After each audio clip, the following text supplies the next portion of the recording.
France. Nous sommes en avril 1984, ce fameux 6 avril que le Cameroun a vécu avec des sueurs froides. Où est-ce que vous vous trouvez lorsque ces événements concernant une tentative de coup d'État surviennent au Cameroun?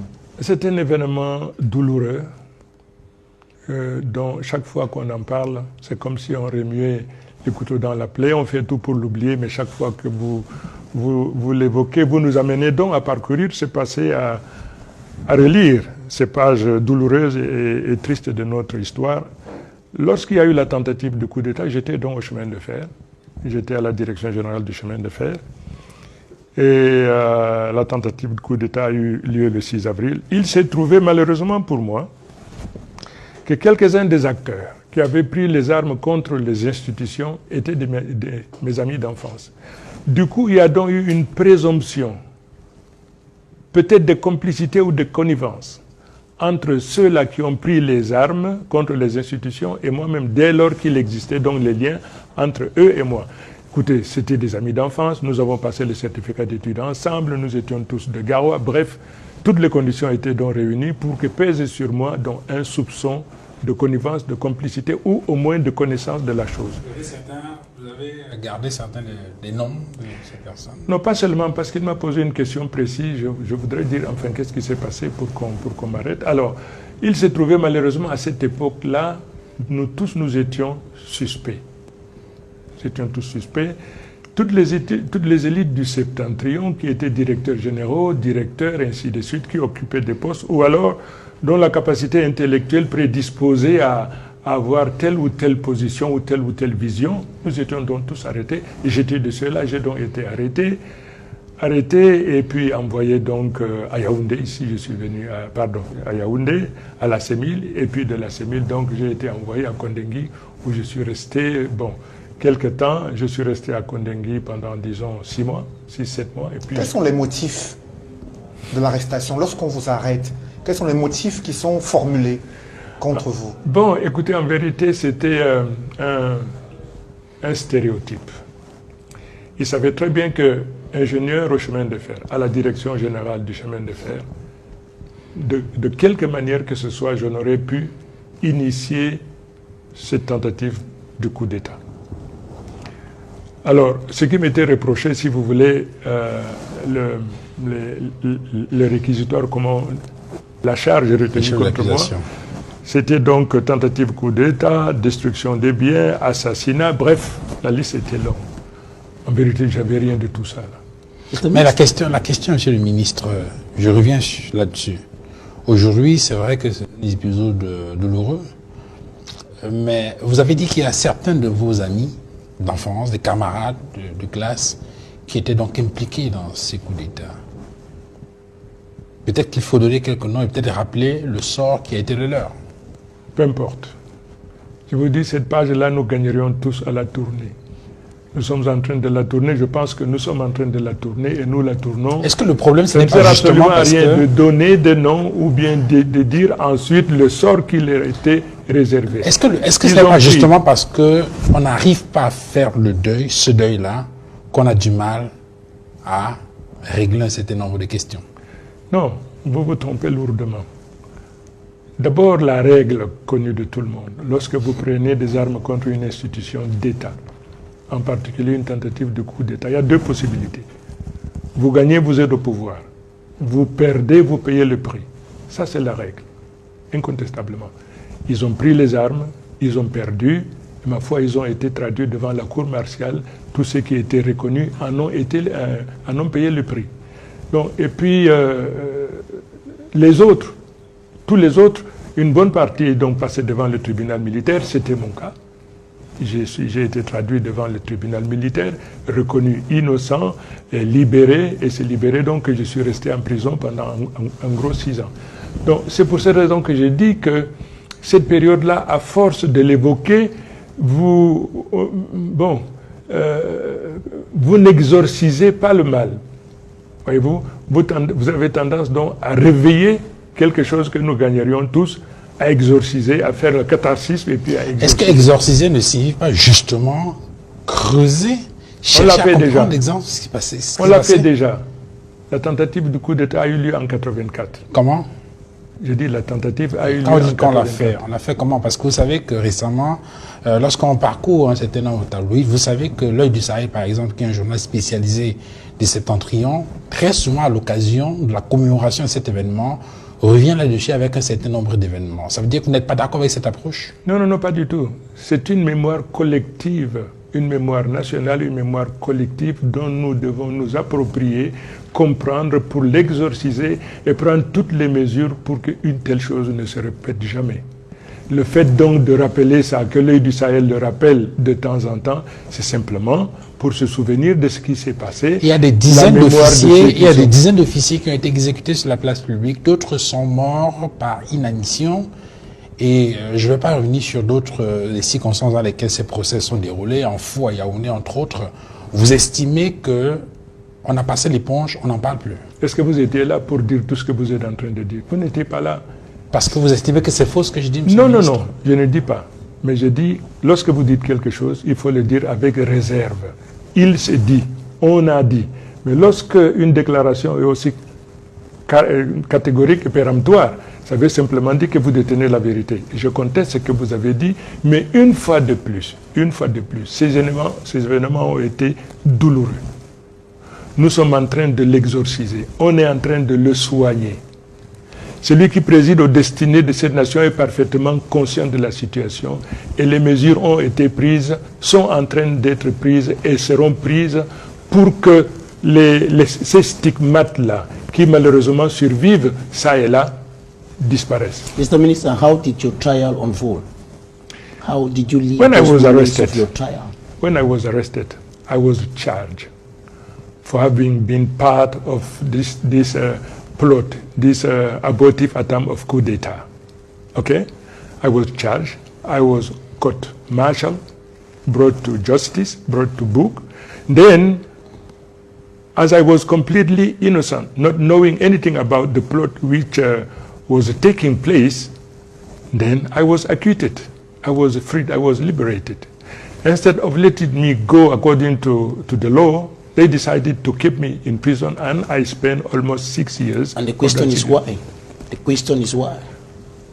Why were you particularly kept? Were you a danger to... I was not alone. Or were you still considered as a danger to the power in Yaoundé? After our liberation, I listed 10 or 12 of us who were liberated and kept in prison, despite the fact that they were liberated. Why me? I don't know. I don't have an answer. But it doesn't matter. Today, I stand up and ready to give whatever is useful, necessary to help, to assist this nation move forward. Vous avez évoqué, monsieur le ministre, tout à l'heure, que le président de la République est en train de prendre des mesures pour que ces stigmates disparaissent.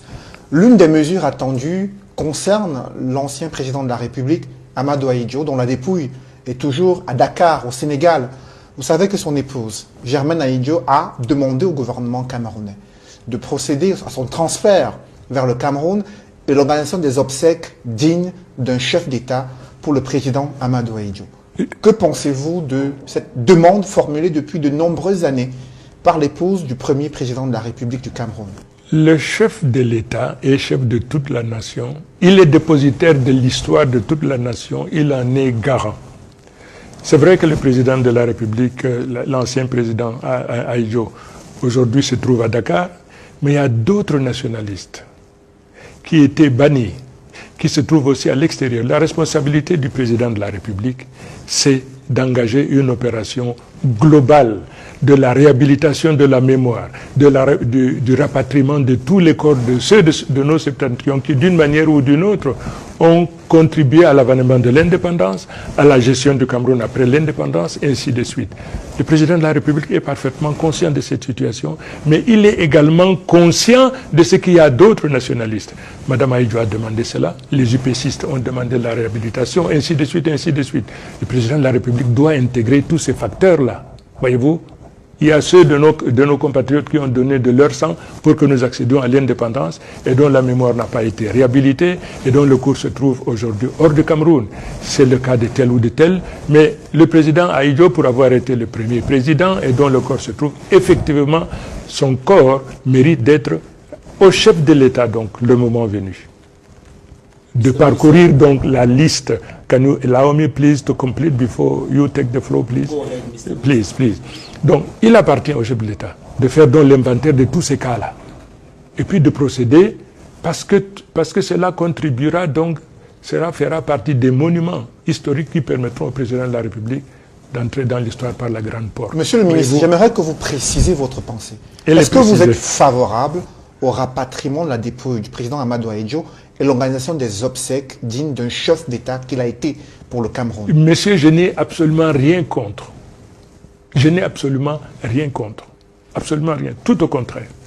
Mais je dis aujourd'hui que le président de la République a la responsabilité d'être juste et équitable dans ce processus inexorable, inévitable. C'est pour cette raison que je pense, et je ne suis pas dans le secret de Dieu, je ne suis pas dans le secret du chef de l'État, mais le connaissant comme homme d'honneur, soucieux donc de son image qui sera jugée par l'histoire, il prendra donc toutes les mesures pour que tout ce dont le corps réside aujourd'hui à l'extérieur soit rapatrié, compris le corps du président Ahidjo. Cela fait une trentaine d'années que cette famille attend cette décision du président de la République du Cameroun et d'autres familles des nationalistes dont vous avez fait mention dans vos propos. Comment expliquer que cela prend autant de temps pour cette mémoire collective, pour ceux qui se sont battus pour ce pays? Écoutez, vous me posez une question qui relève peut-être de votre compétence. Pourquoi vous voulez me filer la patate chose? Vous me dites, voilà, non.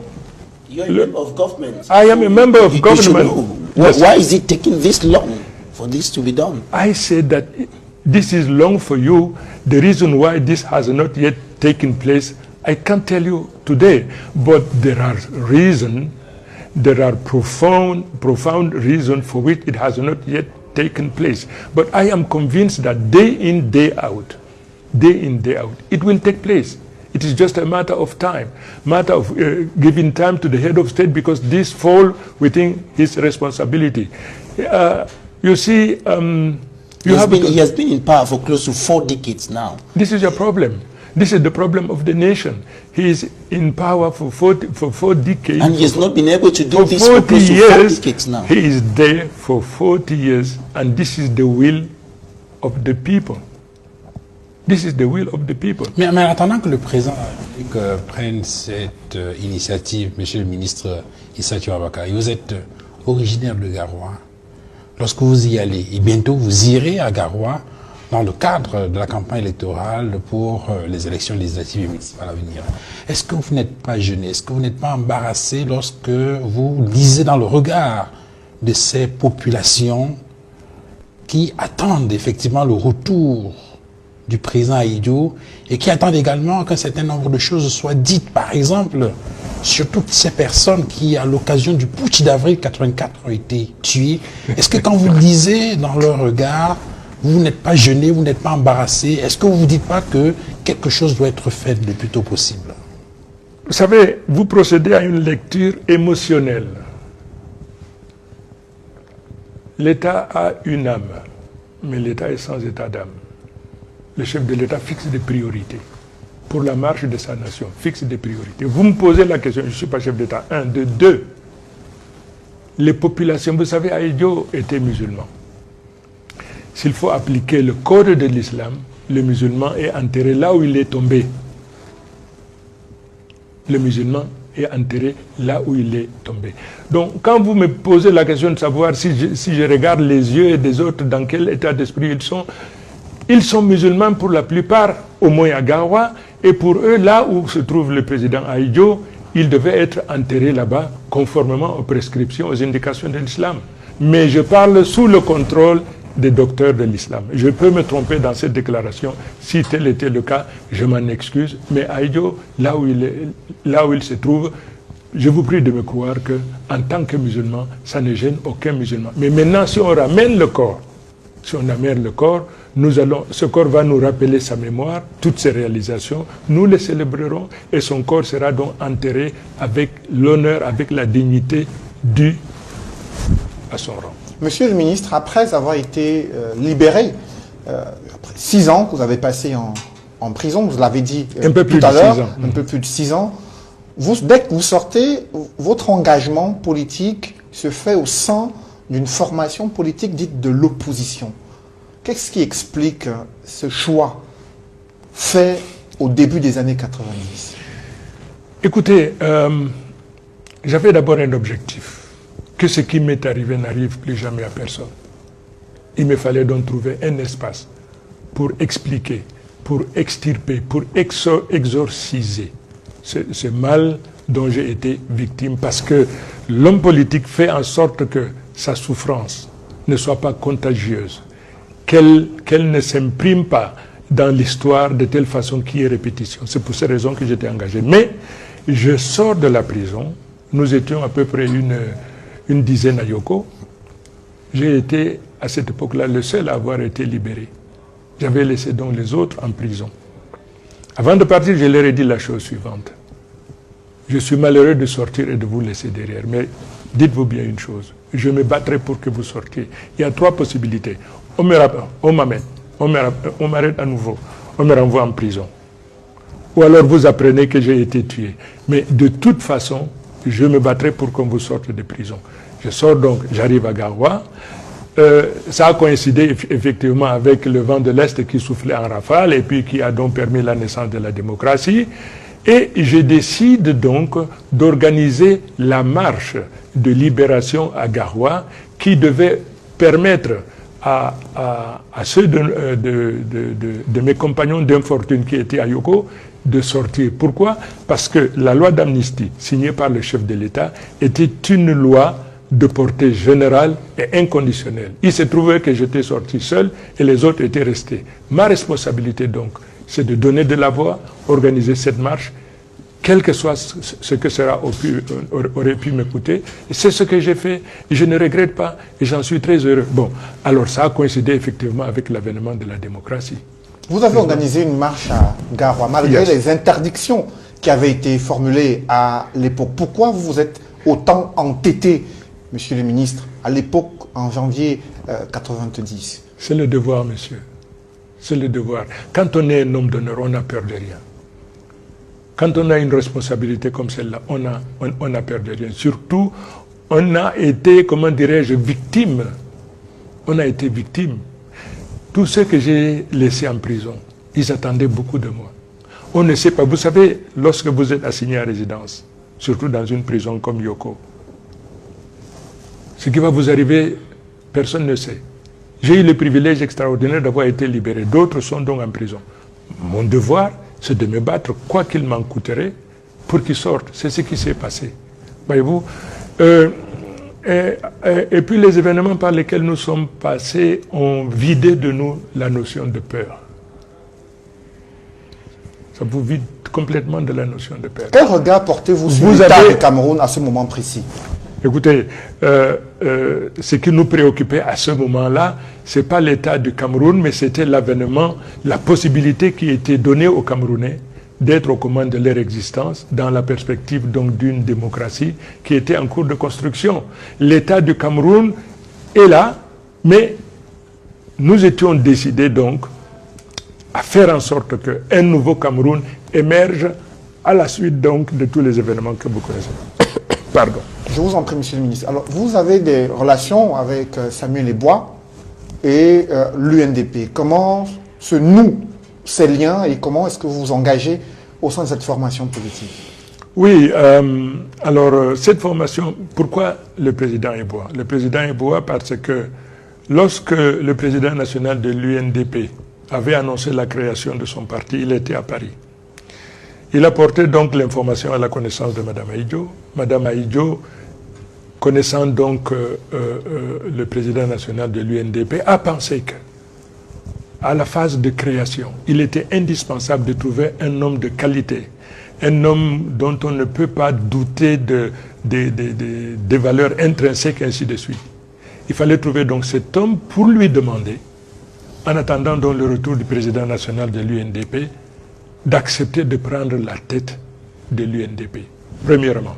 Deuxièmement, le président Eboua, paix à son âme, dubitatif, a réinterrogé Mme Aïdjo, mais je parle sous son contrôle, pour dire qu'elle est-ce que les fils du Septentrion vont l'accepter pour qu'il préside donc aux destinées de ce grand parti en gestation en attendant? Alors, madame lui aurait dit que je vais m'en occuper.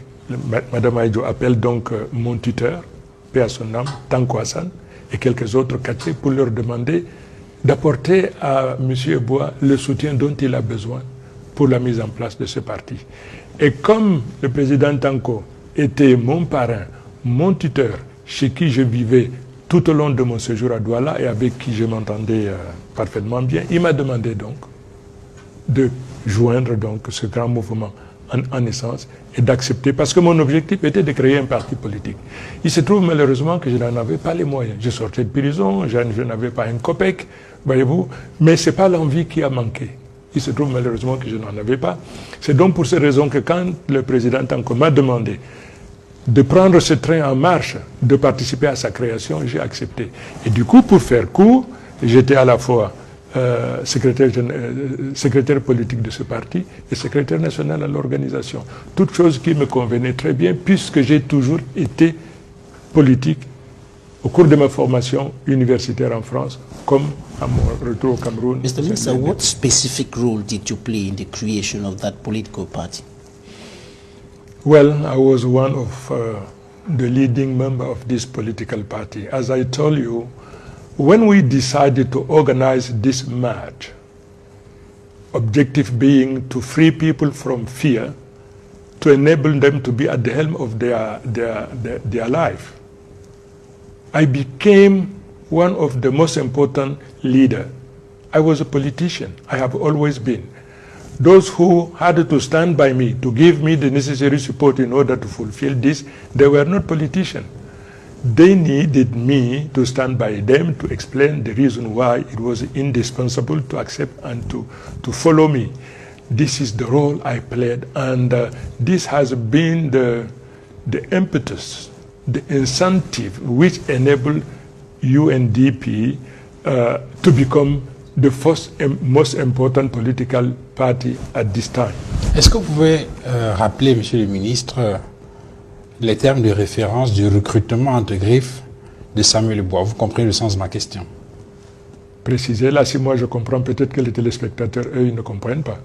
Vous avez dit que lorsque Germaine Ahidjo a initié, a discuté avec les autres pour la création de ce parti, on a porté le choix sur Samuel Yeboah pour qu'il dirige le parti, vous l'avez dit, en attendant. C'est bien ce que vous avez dit? Tout à fait. En attendant quoi? Le retour du président national, l'actuel président national de l'INDP, qui à l'époque était en exil. Mais ça c'est clair. C'est simplement, bon, je constate simplement que vous ne consultez pas suffisamment l'histoire. Non, on pose la question. C'est ce qui s'est passé. Madame Ahidjo qui nous écoute peut-être, Madame Ahidjo a demandé, parce qu'elle partait du principe que le président actuel n'avait pas la capacité, l'étoffe, et il ne pouvait pas faire face au choc, pas aux troubles qui pouvaient naître avec l'avènement de l'UNDP. C'est pour cette raison qu'il a demandé au président Yeboah, et le président Yeboah a accepté, et tous nous en avons fait chorus, nous avons suivi. Voilà, chers messieurs. Et donc, on peut comprendre pourquoi plus tard, avec le retour de Biloba Maïgari, Samuel Yeboah est éjecté. C'est une lecture diagonale très rapide. C'est une question, monsieur le ministre. Bon, alors je dis donc la chose suivante. Cette question, elle n'est pas bien formulée. Au départ, le président Yeboah devait donc participer à la création de l'UNDP. Parce que M. Yeboah avait cette aura, cette carrure. C'était un homme d'honneur, un homme de qualité qui pesait d'un poids certain aux côtés du président Ahidjo. C'est pour cette raison que Mme Ahidjo, le connaissant, lui a demandé donc de faire cette chose-là. Mais comme je vous dis, mais une fois de plus, je parle sous le contrôle de Mme Ahidjo, parce que je peux me tromper. Il lui a demandé ça, il lui a demandé, en attendant le retour Mais il se trouve une chose, avec le temps, vous savez, à tout seigneur, tout honneur, il faut saluer Yondo Black et les autres qui ont été à l'origine de la naissance de la démocratie, Frundi, Yondo, Anissé, Madame Henriette Ekoué et autres. Lorsque nous avons mis en place ce parti politique, tout le septentrion avait adhéré à ce parti politique. La magie de l'UNDP à cette époque-là, c'est que son président de l'époque était fils du Grand Sud. Et toutes les populations septentrionales adhéraient donc à ce parti politique. C'était donc un mariage extraordinairement beau. Donc, mais entre-temps, qu'est-ce qui s'est passé? Le président Eboa était devenu président de la coordination des partis politiques de l'opposition. Mieux, président du directoire politique, c'est-à-dire le genre de cabinet, shadow cabinet de l'UNDP. Donc, il était devenu tellement important. Tous les ambassadeurs, les chefs traditionnels se référaient plutôt à lui pour faire telle chose. Il avait acquis une notoriété, un poids tel que l'évincer détruirait la dynamique qui était mise en place. Voyez-vous? Mais j'ai dit aujourd'hui, c'est l'histoire. Il devait donc occuper cette fonction en attendant. D'où sont venus les sons discordants au sein de cette formation politique, monsieur le ministre? Est-ce que vous savez qu'on nous regarde? Est-ce que vous savez que, je ne sais pas moi, un jugement sévère, cruel risque d'être porté parce que j'aurais peut-être travesti une page de l'histoire? Alors, si tel est le cas, je demande vraiment pardon. Je le fais en toute honnêteté, en toute objectivité. Je ne sais pas mentir, je ne sais pas travestir les faits. Et si tel est le cas, je l'ai dit aussi. Quelle est votre question? D'où sont venus les sons discordants au sein de l'UNDP pour qu'il y ait une éjection de Samuel Eboa et ensuite l'arrivée des Belou Bouamanga? Écoutez, mais je vois que cette partie de notre histoire vous intéresse tellement parce que vous avez un acteur majeur en face de vous. Il s'est trouvé que nous avons donc, avec tous les partis politiques de l'opposition, la coordination a été mise en place. Nous avons réussi, bon an, mal an, à obtenir ce qu'on appelle donc, ce qu'on appelait à l'époque les villes mortes.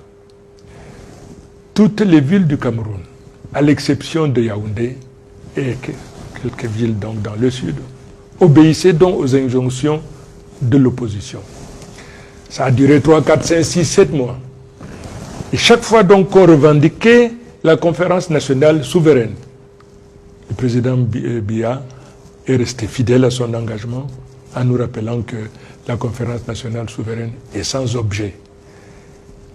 En vérité, il nous a usés avec le temps.